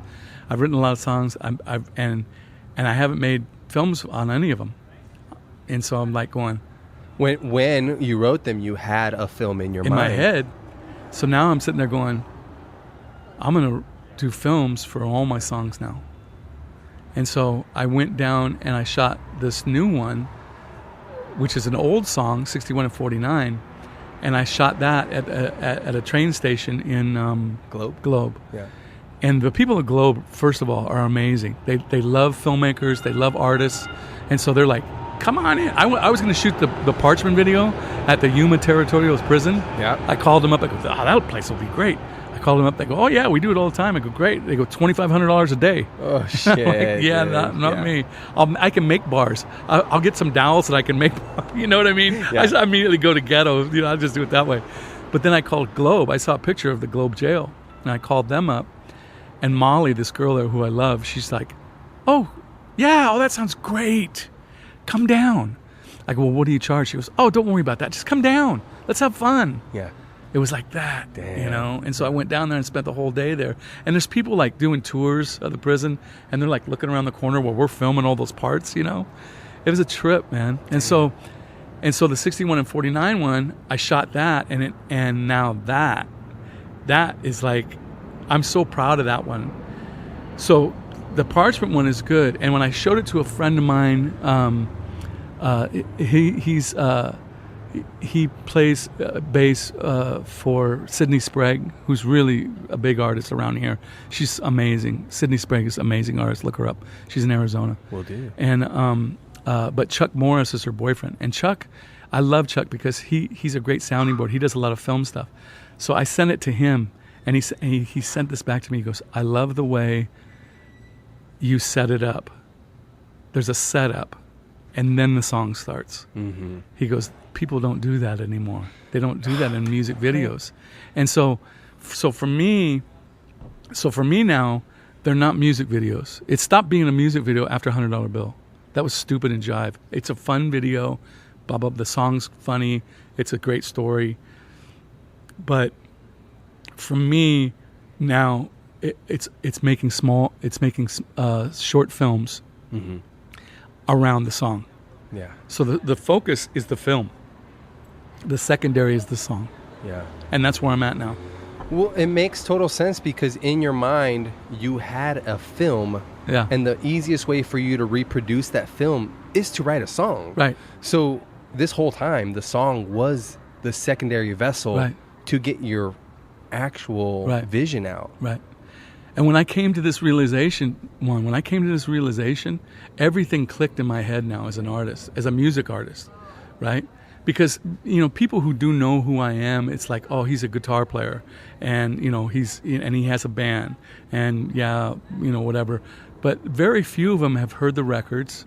Very few of them, if they have heard the records, because of what our mechanism is set up in our society to listen to music.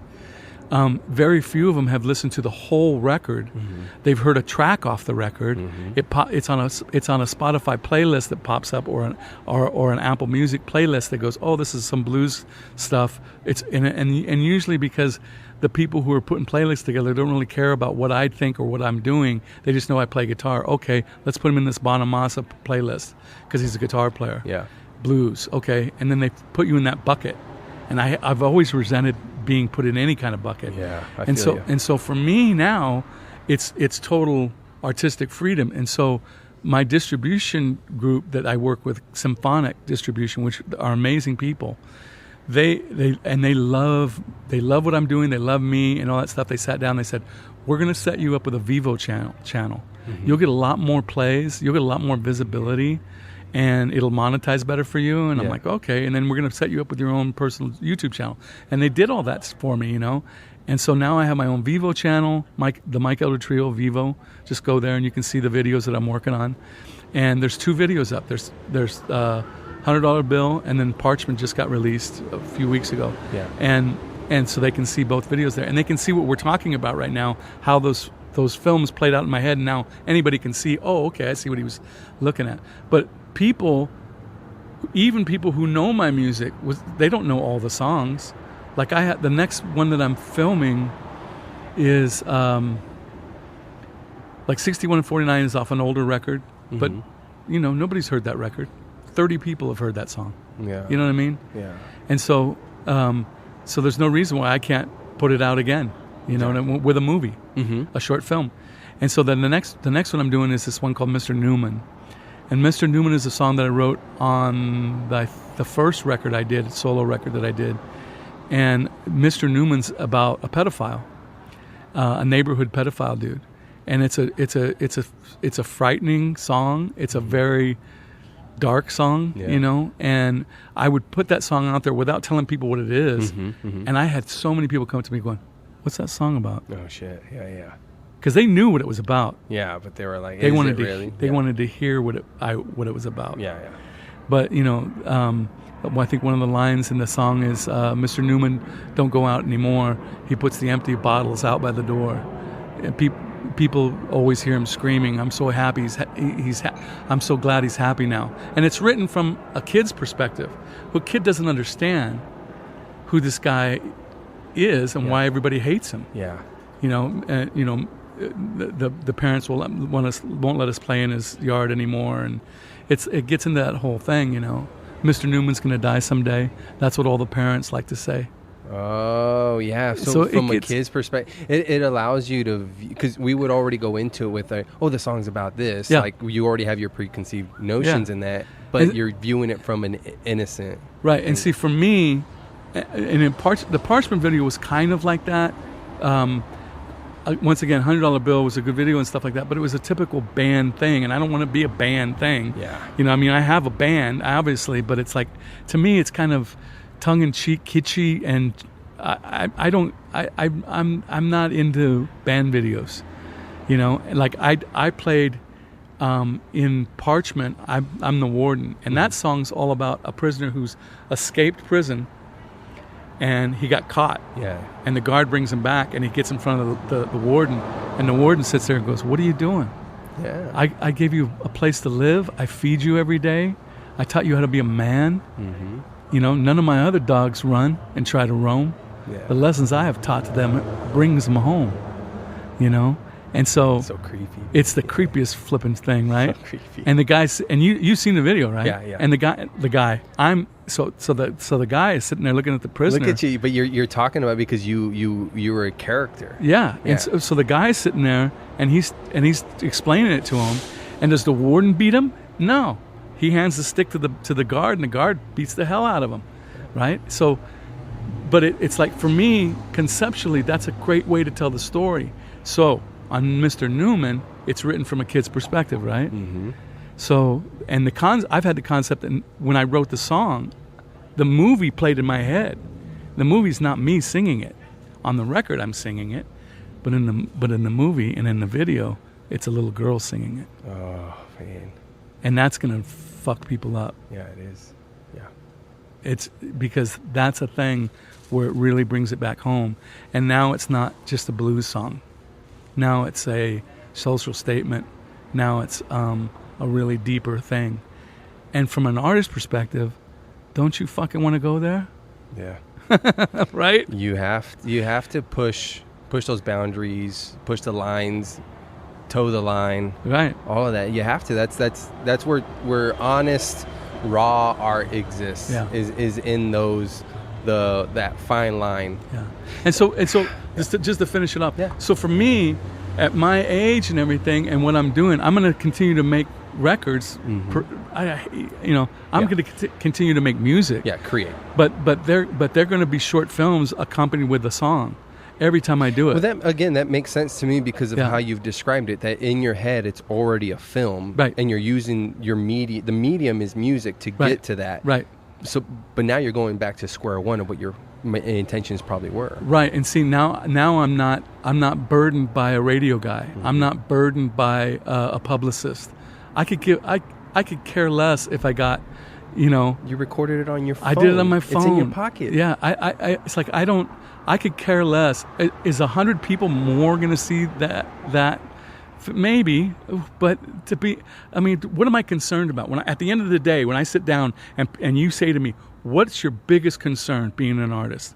It's not having people see my art or like my art. It's not that. For some people it is. Mm-hmm. For some people it's like, oh man, that guy has more likes than I do, mm-hmm. or that guy has more followers than I do, mm-hmm. or that video didn't get liked that much, or that, it's all that world. I'm not into that. That's never been my bag. My bag has been, can I sit down and show you, Juan, can I sit down and show you Parchman? And you sit there and go, I get it. Can I sit down and show you Mr. Newman and go, wow, I get that. You know what I mean? But also what they got from it. Right. Because they're individuals. They're watching it through their own lenses. Right. So different people are going to feel different things, and I love that. Yeah. That's what I really love about Tarantino. Because I'm really into filmmakers and stuff like that, and I'm really into compositional music and scoring and stuff. That's everything. And when I do the video stuff and all that stuff does come out to me. And my son Tucker, he taught me that more than anybody. I knew what it was. But it was like we were sitting on my couch, my son and I, watching, I think, The Revenant or something. Mm-hmm.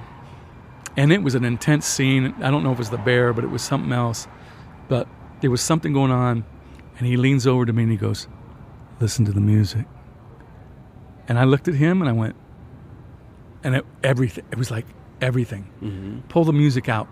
If you pulled the music out, it's just a film. Yeah. You put that music in there, and now you're immersed. You're immersed, and you're freaked out, and now it's emotionally driving you in a different way. And see, that's the thing for me. I don't care who listens to my stuff. I don't care who sees my stuff. But I know that the people who do see my stuff are going to get a very clear picture of what that song was about and why it was written. Yeah. And that's the only thing that really matters. If that's 10 people or 1,000 people. You know what, Mike? That speaks to me. I had a very interesting day on Sunday. And it all culminated at the end of my day. I did some yoga. Right. And I felt beaten and not myself. I'm at the bottom of where I am physically because of my sciatica pain. And I'm like limping and dragging limbs to get into positions that I would normally flow into. Right. And I was one with this yoga instructor. I was on YouTube. She was speaking directly to me in the motions, telling me not to go as deep right when I needed to hear it, because I was like, okay, take a deep breath because you're about to get in this position. She was like, now don't get into it, be soft. And then when my body wanted to move a certain way, that was literally the next position. Right. So I felt one in this moment. And then I hit, we didn't go into Shavasana where you just lay on your back and kind of meditate and just, lay there really. Right. One of the hardest moves in yoga, just lay there, right. Be still.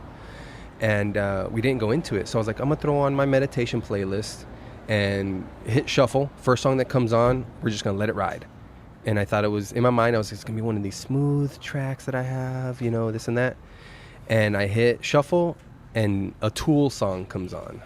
A Tool song, just heavy hitting, right. Parabola, which is great because it's a song about how we are eternal and pain is an illusion. And I'm in pain, man. Right. I'm in pain right now physically. So I was just like, oh, man, not what I wanted to hear, but hey, maybe the universe knows better, right? So I set it behind me, and I start to just kind of get into my meditation. And it's in my meditation playlist. Yeah. So I've done it before, you know?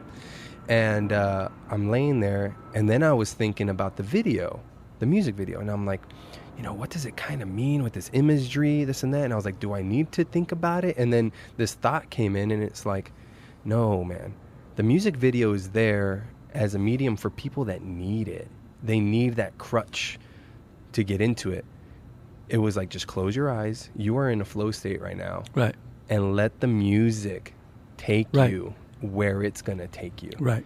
And the images that I saw, I mean, I'm getting like these goosebumps, right. man.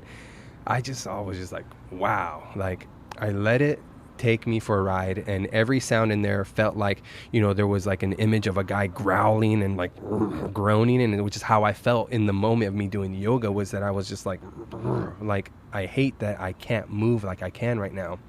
And then there was a moment where, you know, I felt like I went into a cocoon, and I emerged as this is crazy sounding, man, but I emerged as this white being, just purity just came out. And it turns around, and it looks at my previous self there, and it's like, thank you for dying. Because sometimes we need to put that version of ourselves to death so we can be reborn. And that's what I was feeling in that moment. And then there was a part where, like, okay, I'm seeing this imagery, but then there's this part in the song where it goes a little wild, like this crazy drum fill that is kind of jumbled. And I was like, that doesn't make any sense, because right now this guy just emerged and he's pure. And when I reflected on it, I was like, oh, when it turned around, this pure being, and my previous self was dying, and it looked up to it, it downloaded all my trauma to this new elevated being in a pure form. And so it was this being taking on my previous trauma and going through that pain, like boom, like all at once. Right. And then it turned around, and then it was ready to take on whatever was coming. Right. That's cool. Yeah. But that's cool. But that's the power of music, man. The power of music. So wild, bro. So Yeah. it's like I get it, you know, where it's we have, and my mind works that way too in my comedy. Right. Because when I'm trying to tell my jokes and this thing, and my girlfriend's like, where are you going with this? I was like, well, you don't understand, because blah blah blah blah blah. And she's like, your mind is way too visual right now, and it's not doing the best job of making the words come across. Which is the paint big, your which picture. is the struggle with comedy, Oh right? my God, man. Right. It's such a big struggle where it's like, guys, don't you see how I see it up here? Right. My words aren't. Right. No, that's the problem with communication. Dude. I know. I take my phone, I write bits out on my phone, and in my mind, I'm like, oh, this is great. And then I'm driving around my truck, and I'm trying to say it, and it's like, your tongue just gets in the way, man. it just doesn't, the message doesn't convey like it does in your head. It doesn't. And that is the problem with communication. I don't think we ever have pure, raw, authentic communication, because unfortunately my vocabulary is limited. And unfortunately, the words that I speak might not hold the same value that they do in my mind, in your own mind. Those are like the two big main things. On top of, I care about how you view me. So I'm going to present myself in a way where I was like, this is how I want Mike to view me. Michael, you know? Michael will appreciate this. Yeah, way. he'll appreciate this if I say it this way. And that's the problem with communication. Yeah, and just to finish off the music side of things. Yeah. When it came, I guess, because when I talk about it, there's a lot of passion there, and there's a lot of verbiage about it. And I'm frustrated because I'm trying to explain it the best way I can. Yeah. So I'm really trying to work on to summarize a lot of the things that I think. Yeah. And one of the things that the best way I can summarize my shift in my musical direction is this: when a filmmaker puts out a piece of film, right?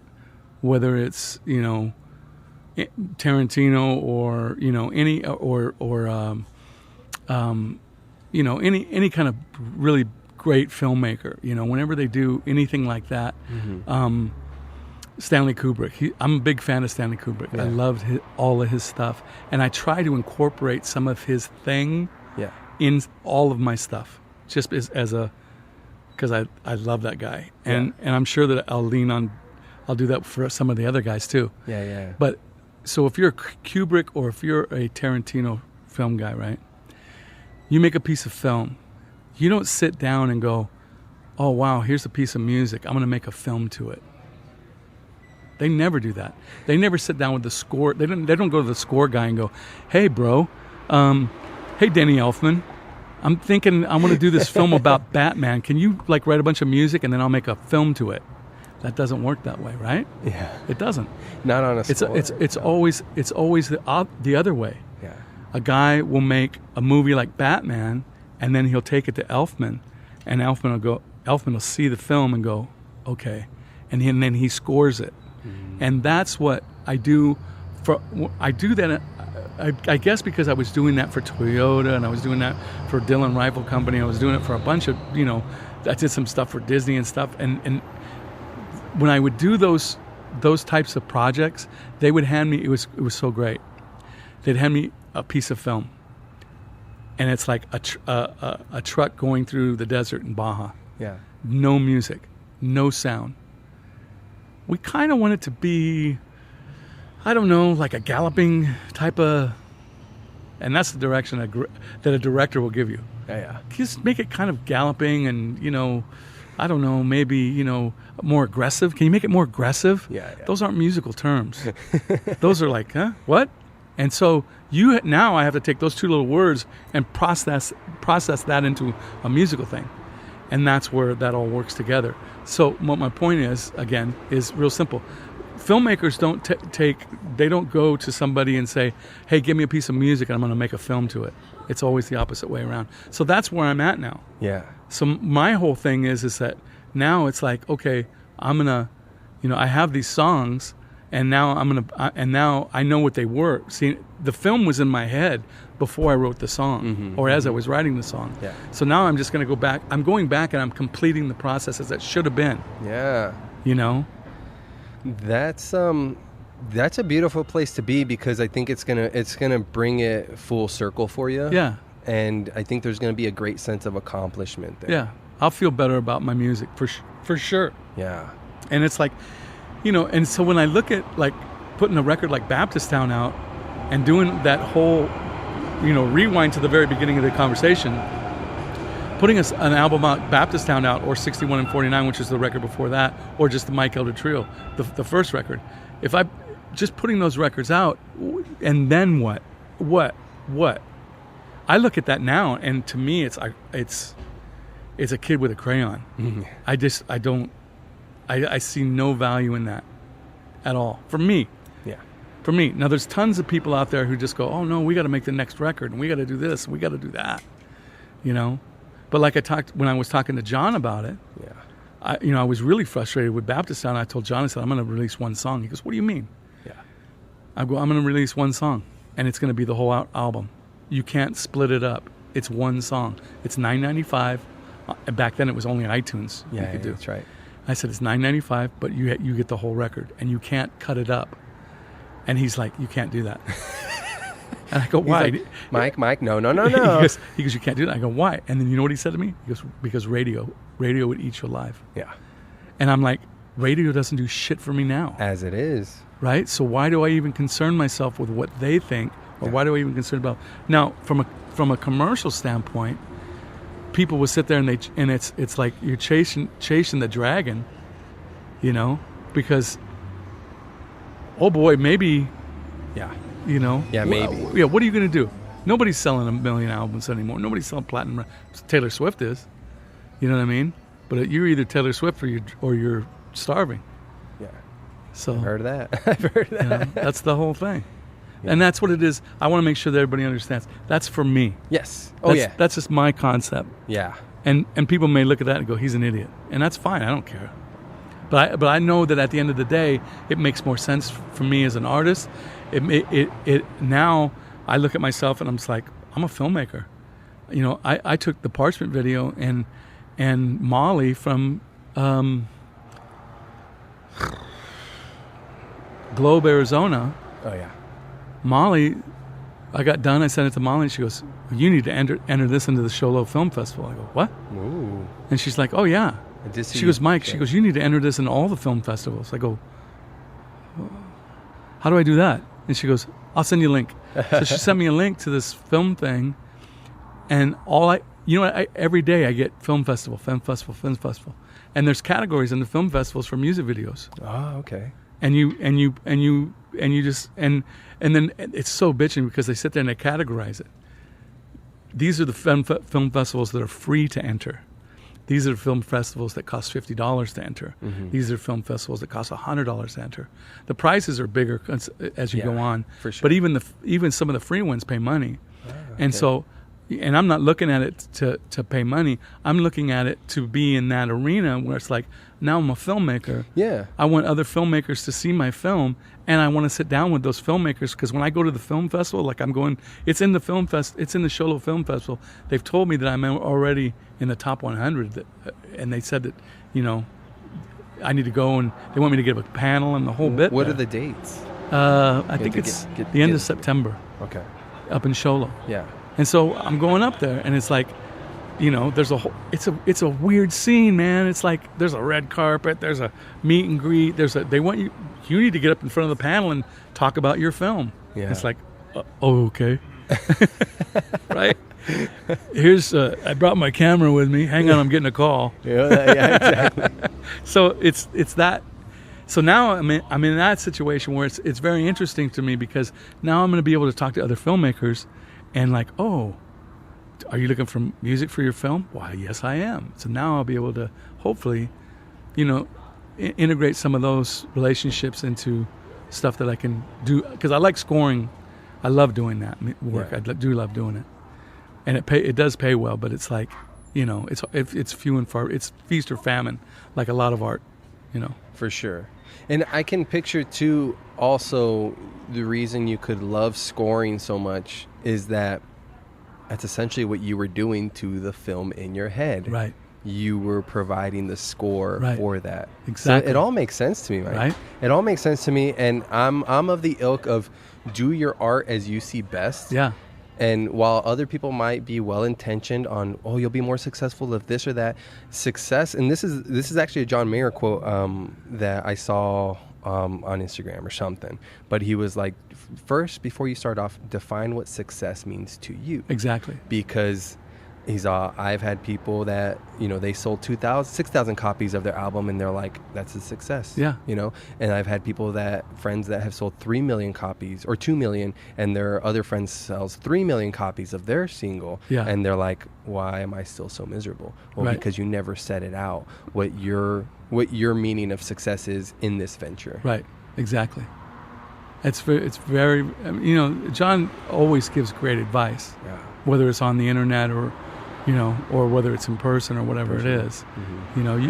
You know, it's, you know, you got people, you know, it's tough because he's a friend of mine, and people, when they hear that, they, you know, oh, they think it's a thing. It's not a thing. He's a friend. We go camping. Yeah. You know, we get on bicycles, we ride, and we go buy firewood together. And it's like, he's just a dude. And it's just, but he has a lot of really cool things to say, and he's very grateful that he's put in a spot that he can say that stuff, and a lot of people can hear And it. it can resonate, yeah. And it can resonate out. That all that's saying to me is that the people listening to those stories going, wow, I wish he was my friend too. It's like, dude, you have value too, and you are just as important as he is. You just need to find your stride and figure out your level of success that you want to attain and what you want to do, you know. And maybe that's just doing what you do now, and it's great, you know. I mean, I love playing acoustic solo gigs, dude. It's a trip. You talk about art. I mean, I would get called to do. Oh man, this is probably 3 or 4 months ago. I was looking for acoustic gigs, right? This is gonna be great. Yeah. This is gonna be great, especially for this podcast. All right. I was looking for acoustic dates, and so I'm like, well, you know, And Eric Ramsey, is a friend of mine. And so I talked to Eric, and he's like, well, this guy, this place, Fatso's Pizza in Phoenix. And I'm like, oh. So I reach out to them, and I'm like, hey, I want to play there. And they go, great, you need to come down to open mic night. Oh, yes. And I'm like, oh, okay. Are you guys naming it after me? Because I'm Mike. And so I go, oh, okay. And so it's like, yeah, it's Thursday night or whatever it was. I forget what it was. And so I go down, and this is going off right now. Yeah, downtown's coming alive. Yeah. And so Tuesday. So anyways, he goes, it's Thursday nights, come down here, and you put your name, blah, blah, blah. So I drive all the hell out there. You know where it's at? Oh yeah, it's out there. It's out. I don't even know. I don't even know. Your brain shut off after 10 miles. My brain shut off when I was driving home, believe me. And so I drive out there, and I walk into this place, and it's a family pizza joint in a strip mall, and it's a family pizza joint in a strip mall, and there's a bunch of people that are there with their spouses and their families, and they're getting ready to go up and play. And I'm like, okay. And I walk up, and they go, you here for the open mic? I go, yeah. They go, okay, what's your name? I wrote it down. He goes, okay, you're number 11. I go, great, thanks. Ordered a pizza, sat down, and I watched these guys, and it was a really neat thing because a lot of them were older guys, that don't have a gig, that don't really want a gig. They just want to go down to Fatso's Pizzas on Thursday night with their family and play those 2 songs. Yeah. And that means everything to them. And I looked at that and I went, that is so pure and so beautiful. Yeah. And I'm sitting there by myself, and I watched the whole thing. And then I got up and did my 2 songs, and they were like, and it's like, oh yeah, just call me next week. And I'm like, okay. And I just like, and I thought to myself, I go, what's that gig going to pay? What does that gig pay? Mm-hmm. Mm-hmm. And I'm thinking to myself, it's not really, I mean, I probably could do it, but I sat there, and from an artist standpoint, and I really appreciated what it was. Yeah, exactly. You know what I mean? So it was very interesting. Yeah. To go in and, do that again, which I'd done that a long, long, long time ago. Yeah, of course. And so I looked at it and I was like, wow, what a trip. And it was neat to do it, though. To be right back. It was neat to do that, and just like, and like I have fantasies of going back and doing some small gig like that without, and totally under the radar. And it was neat. I enjoyed it. It was fun. Yeah, because there's something just completely authentic. Yeah, it's authentic. It's authentic. That's like you said, like there's nothing in this other than me going up and performing. Yeah. This. And it was fun. I mean, I had a great time, and the pizza was good. That's a pizza. That's really good. Oh, dude, you're gonna make me so fat, dude. I know, right? On this food. Well, shoot, man. I think we're losing a little bit of light, but let's plug your HooDoo. HooDoo barbecue. Yeah. Papa Legba HooDoo barbecue and Soul Supply. I'll give you a picture that you can splice in. Sweet. If that's okay. Yeah. And Papa Legba HooDoo barbecue and Soul Supply. You can go on HooDoo barbecue, www.HooDooBBQ.com. Okay. And you can order the Love Rub on there. And Love Rub it's great on everything. It's like, let me go. Here's the whole pitch now. Yes. So you put it on fried potatoes, baked potatoes. You put on asparagus. You put on salads. You put on Mexican food, Italian food, American food. You put on salads, all veggies, all meats, all fish, and you put on popcorn. You put on vanilla ice cream. It'll blow your mind. I have a clip where I did a shootout. I wanted to call it a rub off, and they wouldn't let me. Those bastards. So I went out with Chef Tim Love out in Dallas, and we did a shootout for barbecue rubs, and he was like, and we filmed the whole thing. It's on YouTube, and he said at one point, he goes, now you say your rub's good on everything. He goes, I brought some vanilla ice cream out there. I go, okay, and he put on vanilla ice cream. He took a bite, but he goes, damn, that's pretty good. Before you knew it could go on vanilla? Oh, yeah. And it's great because it's sweet and smoky. Nice. There's brown sugar in it, there's smoked paprika in it, and so and there's a bunch of other stuff that I'm not going to tell you. I thought one of the main ingredients was the fretboard cheese. When you Oh no no. no!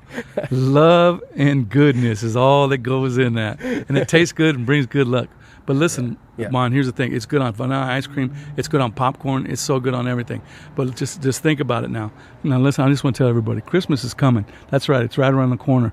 You can feel the chill in the air right now.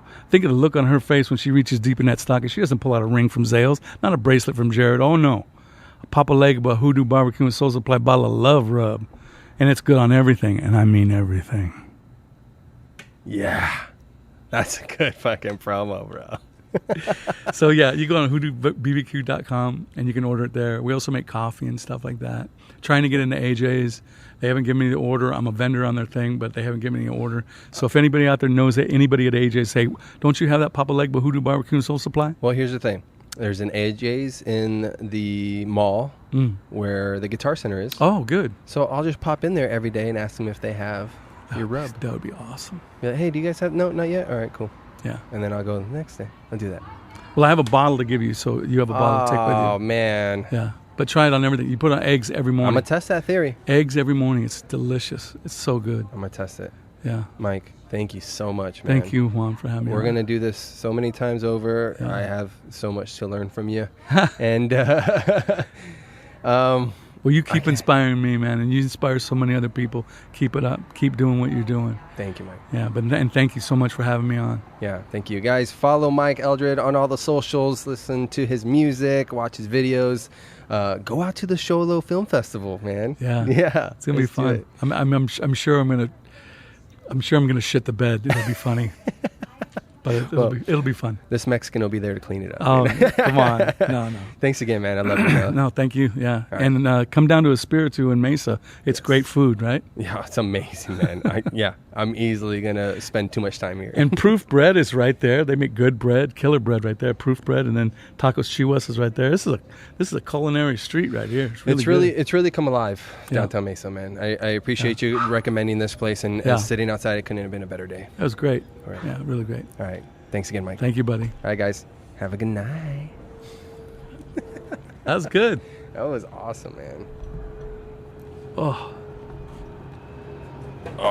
Man. yeah, that was great. You know what? I don't. And then the thing is, Juan, I don't get to talk about a lot of that stuff. You don't get to talk No, about because it? when I've done interviews, usually the interviews are about music. Somebody been running for a long time. And there ain't